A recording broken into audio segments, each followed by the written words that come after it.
இன்னைக்கு நம்ம பார்க்க போறது ஒரு இன்ட்ரெஸ்டிங்கான ஒரு ஸ்கேம் தான், பேங்க் ரிலேட்டடான ஒரு ஸ்கேம்.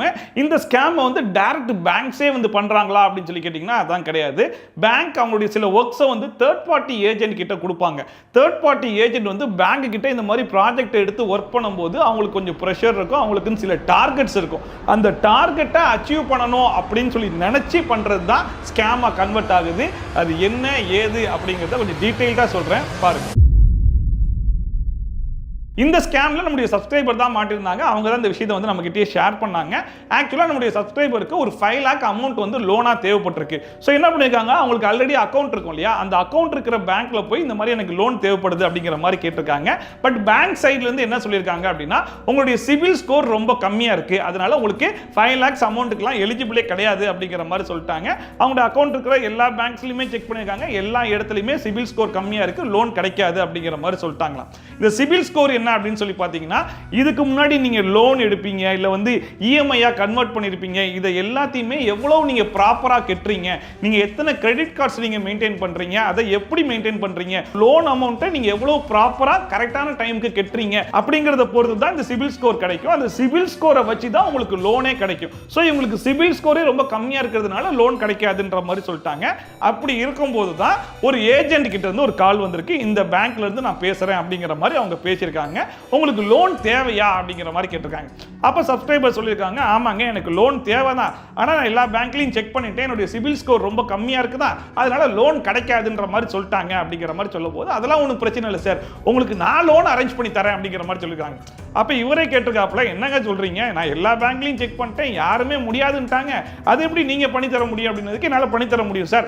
அதுக்கு நீங்க என்ன பண்ணணும்னா, என்கிட்ட ஒரு இன்சூரன்ஸ் நீங்க எடுக்கணும். அப்படி நீங்க இன்சூரன்ஸ் எடுத்தீங்க அப்படின்னா அந்த இன்சூரன்ஸை வச்சு நான் உங்களுக்கு லோன் எலிஜிபிலிட்டியை கிரியேட் பண்ணிடுவேன். அப்படி லோன் எலிஜிபிலிட்டியை கிரியேட் பண்ணி உங்களுக்கு 5 lakh லோனை வந்து நான் சாங்ஷன் பண்ணி கொடுத்துருவேன் அப்படிங்கிற மாதிரி சொல்லியிருக்காங்க. அது கேட்கும்போது என்னங்க இது நம்புற மாதிரியே இல்லையே அப்படின்னு, இல்ல சார் கண்டிப்பா நான் பண்ணி தரேன், 100% கன்ஃபார்ம் அப்படிங்கிற மாதிரி சொல்லியிருக்காங்க. இவங்களுக்கு இப்போ ஒரு 5 lakhs லோன் தேவை, இந்த மாதிரி நான் கன்ஃபார்ம் 100% கன்ஃபார்ம் வேற சொல்றாங்க. சரி ஓகே, நம்பி தான் ஆகணும், வேற வழி கிடையாது. சரி ஓகே எடுக்கிறேங்க, எவ்வளவுக்கு இன்சூரன்ஸ் எடுக்கணும் அப்படிங்கிற மாதிரி கேட்கும்போது 33,000 ரூபாய் வரும் அப்படிங்கிற மாதிரி சொல்லியிருக்காங்க. அப்போ வந்து சரி ஓகே, இந்த 33,000 ரூபாயை கடன் வாங்கி எப்படியோ அரேஞ்ச் பண்ணி கொடுத்துடலாம். அப்படி கொடுத்துட்டோம்னா நம்மளுக்கு 5 லட்சம் ரூபாய் அமௌண்ட் வரப்போதில்ல, அந்த லோன் அமௌண்ட் வச்சு இந்த 33,000 ரூபாய் அடிச்சுட்டு மற்ற கடனையும் அடைச்சிட்டு அதுக்கப்புறம் மாசம் மாசம் நம்ம எப்படியே கட்டிடலாம் அப்படிங்கிற மாதிரி ஒரு ஐடியா பிளான் பண்ணி வச்சிருந்தாலும், இன்னொரு பக்கம் கொஞ்சம் கேர்ஃபுல்லா தான் இருக்காங்க. அதாவது அவங்களுடைய ஐடி கார்டை கொடுங்க, நீங்க இந்த பேங்க்ல தான் ஒர்க் பண்றீங்களா, அதோடைய டீடைல்ஸ்லாம் எனக்கு அனுப்புங்க அப்படிங்கிற மாதிரி எல்லாத்தையுமே கேட்டு வெரிஃபை பண்ணிட்டு சரி ஓகே இப்போ நீங்க ப்ரொசீட் பண்ணுங்க அப்படிங்கிற மாதிரி சொல்லிருக்காங்க. பட் அதுல இருக்கக்கூடிய ட்விஸ்ட் என்ன அப்படின்னு சொல்லி பாத்தீங்கன்னா, அவங்க எந்த பேங்கை ரெப்ரசென்ட் பண்ணி பேசுறாங்களோ அந்த பேங்க்ல இருந்து இன்சூரன்ஸ் எடுக்க சொல்லல. இவங்க இன்சூரன்ஸ் எடுக்கணும்னு சொல்லி சொல்றது இன்னொரு கம்பெனி. அந்த கம்பெனி பேரை இவங்க கேள்விப்பட்டதே கிடையாது. என்னங்க சொல்றீங்க, இப்படி ஒரு கம்பெனி இருக்கா, அது இன்சூரன்ஸ் கம்பெனியா, எங்க அந்த கம்பெனி டீடைல்ஸ்லாம் அனுப்புங்கன்னு சொல்லி கேட்டு அந்த கம்பெனி டீடைல்ஸ்லாம் போய் செக் பண்ணி பார்த்தா அது எல்லாமே இருக்குது, ட்ரஸ்டட் தான், ஜெனியூன் தான் அப்படிங்கிறதையும் வெரிஃபை பண்ணிட்டாங்க. பட் இந்த பேங்க் அது எப்படிங்க அப்படின்னு சொல்லி கேட்டா, நாங்க வந்து ஒரு கொலாபரேஷன்ல இருக்கோம், சோ அதனால நாங்க பண்ணிப்போம் அப்படிங்கிற மாதிரி சொல்லியிருக்காங்க. சரி ஓகே, ஏதோ ஒன்று சொல்லுது, ப்ரொசீட் பண்ணட்டும், நம்மளும் கேர்ஃபுல்லாவே ஒரு ஸ்டெப்பையும் மூவ் பண்ணுவோம், என்னதான் நடக்குதுன்னு பார்க்கலாம் அப்படிங்கிற மாதிரி மூவ் பண்ணியிருக்காங்க. அந்த பொண்ணும் சரி ஓகேன்னு சொல்லிட்டு அந்த இன்சூரன்ஸை ஜென்ரேட் பண்ண ஸ்டார்ட் பண்ணிருச்சு.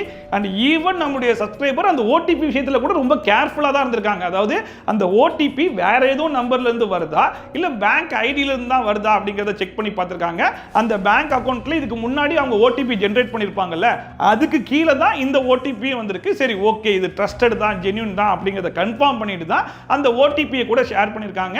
அதுக்கப்புறம் அந்த பொண்ணு வந்து அந்த இன்சூரன்ஸை ஜெனரேட் பண்ணி இன்சூரன்ஸ் ஐடி, உங்களுடைய 33,000 நீங்க கட்டினதுக்கான ரிசிப்ட்னு சொல்லிட்டு எல்லாத்தையுமே அனுப்பிச்சிருச்சான். சரி ஓகே, வெல் சூப்பர் குட், எல்லாமே பக்காவா முடிஞ்சிருச்சு. லோன் அமௌண்ட் எப்பமா வரும் அப்படின்னு சொல்லி கேட்டா இன்னொரு 2-3 டேஸ்ல வரும் அப்படிங்கிற மாதிரி சொல்லிச்சான். ஆனா இதுல என்னன்னு சொல்லி பாத்தீங்கன்னா, இந்த லோன் அமௌண்ட் கிடைச்சிரும் அப்படிங்கிற ஒரு எண்ணத்துல லோனை பத்தி பெருசா விசாரிக்காம இந்த இன்சூரன்ஸ் எல்லாம் பண்ணி முடிச்சிட்டாங்க. அதுக்கப்புறமா தான் சரி ஓகேமா இந்த 5 லட்சம் ரூபாய் லோன் கிடைக்குதுல, இது எத்தனை மாசம் இஎம்ஐ கட்டணும், எவ்வளவு இன்ட்ரெஸ்ட் என்ன ஏதுங்கிறதே விசாரிச்சிருக்காங்க. ஆனா அதுக்கும் அந்த பொண்ணு வந்து ப்ராப்பரா ரெஸ்பான்ஸ் பண்ணிருச்சு, இத்தனை வருஷம் நீங்க கட்டணும், இதுதான் ரேட் ஆஃப் இன்ட்ரெஸ்ட், இதுதான் ஸ்பிளிட் அப்படிங்கிற மாதிரி எல்லாத்தையும் அனுப்பிச்சிருச்சு. இவங்களும் பார்த்துட்டு சரி ஓகேமா 24 hours 48 hours வந்துடலாமான்னு சொல்லி கேட்டது. கன்ஃபார்மா மேக்ஸிமம் 48 hours உங்களுக்கு 5 lakh அமௌண்ட் உங்க அக்கௌண்ட்ல கிரெடிட் ஆயிரும் அப்படிங்கிற மாதிரி சொல்லிட்டு போனை கட் பண்ணிடுச்சான். அதுக்கப்புறம் அவனுடைய சப்ஸ்கிரைபர் 24 ஹவர்ஸ் வெயிட் பண்ணி பார்த்திருக்காங்க, வரல. சரி ஓகே மேக்ஸிமம் 48 ஹவர்ஸ்னு சொல்லிச்சு, நம்ம 48 ஹவர்ஸ் வரைக்கும் வெயிட் பண்ணி பார்ப்போம் வெயிட் பண்ணி பார்த்திருக்காங்க, அப்பயும் வரல. அதுக்கப்புறமா இந்த பொண்ணுக்கு போன் பண்ணா இந்த வந்துரும் மேடம், இன்னும் 24 ஹவர்ஸ் மேடம் 24 ஹவர்ஸ் மேடம் சொல்லிட்டு 7 நாளைக்கு அதே 24 ஹவர்ஸே சொல்லிட்டு இருந்திருக்கு. ஒரு கட்டத்துக்கு மேல யாரா இருந்தாலும் கடுப்பாயிரலாம். அந்த மாதிரி நம்ம சப்ஸ்கிரைபரும் கடுப்பாயி என்னம்மா இப்படியே 24 ஹவர்ஸ் சொல்லிட்டே இருக்கே, எப்பதான் வரும், வருமா வராதா அப்படின்னு சொல்லி கேட்டா வரும் மேடம், கடைசியா ஒரு 48 ஹவர்ஸ் டைம் மட்டும் கொடுங்க, கன்ஃபார்மா என்ன ஏதுன்னு சொல்லி செக் பண்ணி பார்த்துட்டு சொல்லிடுறேன் அப்படிங்கிற மாதிரி சொல்லிடுச்சா. சரி ஓகே போய் தொலைதுன்னு சொல்லிட்டு இன்னும் 2 நாள் கூட வெயிட் பண்ணிட்டாங்களா, அப்பயும் வரலையா. அண்ட் அதுக்கப்புறமா போன் பண்ண ஆரம்பிச்சா போனே எடுக்கிறது இல்லையா. என்னடா இது, நம்ம ஒரு 3 days 4 days கண்டினியூஸா போன் அடிச்சுக்கிட்டே இருக்காங்களா.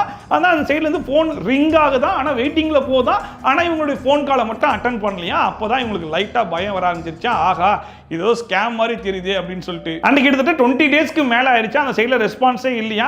அதுக்கப்புறம் ஒரு நாள் போன் கால் அட்டெண்ட் பண்ணி இல்ல அவங்க இன்னைக்கு வரல லீவு, என்ன வேணும் மேடம் உங்களுக்கு அப்படிங்கிற மாதிரி கேட்டுக்காங்க. இல்லங்க இந்த மாதிரி லோன் அமௌண்ட் வரும், நாங்க இன்சூரன்ஸ் எடுத்தா, நானும் இன்சூரன்ஸ் எடுத்துட்டேன், ஆனா அந்த லோன் அமௌண்ட் வரலங்க அப்படிங்கிற மாதிரி கேட்டோன்னே சரி ஓகே மேடம் என்ன எதுன்றதை செக் பண்றேன் அப்படிங்கிற மாதிரி சொல்லிட்டு அந்த பொண்ணு போனை வச்சிருச்சான். அதுக்கப்புறம் ரெஸ்பான்ஸே இல்லையா.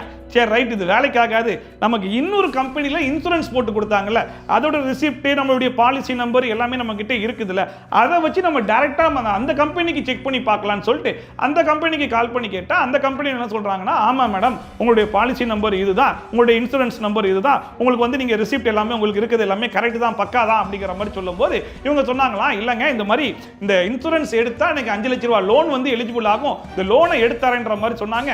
உங்களுக்கு எதுவும் டீடைல்ஸ் தெரியுமா அப்படின்னு சொல்லி கேட்டதுக்கு இல்ல மேடம் இவங்க சொன்னதுக்கும் எங்களுக்கு எந்த விதமான சம்பந்தமும் கிடையாது மேடம், இது வெறும் இன்சூரன்ஸ் கம்பெனி தான், எங்க சைடுல இன்சூரன்ஸ் மட்டும் தான் ப்ரொவைட் பண்ணுவோம் அப்படிங்கிற மாதிரி சொல்லிட்டாங்களா.